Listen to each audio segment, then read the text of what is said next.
Welcome to our channel. Today we how to log into Betterment for automated contributions and reporting. Quick tutorial step by step clearly. Open your preferred web browser.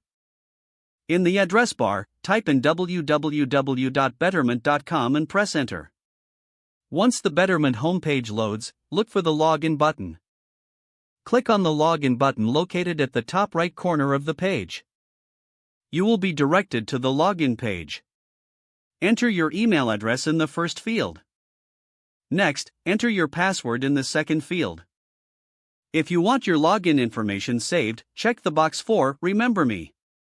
Once you have filled in your credentials, click on the Login button. Wait a moment for the system to process your login. Once logged in, you will be taken to your Betterment dashboard. To set up automated contributions, navigate to the Contributions section. In the Contributions section, find the option for Automated Contributions. Click on this option to begin setting up your contribution. You can choose the frequency of the contributions, such as weekly or monthly. Enter the amount you want to contribute during each cycle. Select the account from which to withdraw the contribution. Review your settings to ensure they are correct.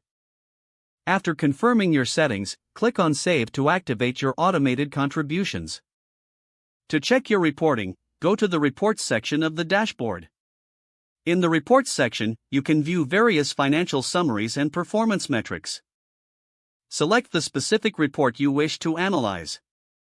After choosing the report, the information will populate for your review. Congratulations, you are now logged in and have set up automated contributions and reporting in Betterment. If the page does not load, refresh the browser or try again in a private or incognito window. Make sure you are using the correct email address, then retype it carefully to avoid small typos. If your password is not accepted, use the reset option and create a new strong password you can remember.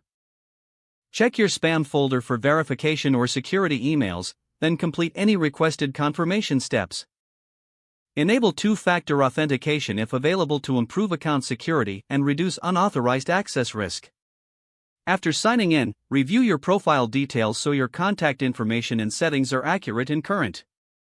Don't forget to like this video and subscribe to our channel for more step-by-step tech guides.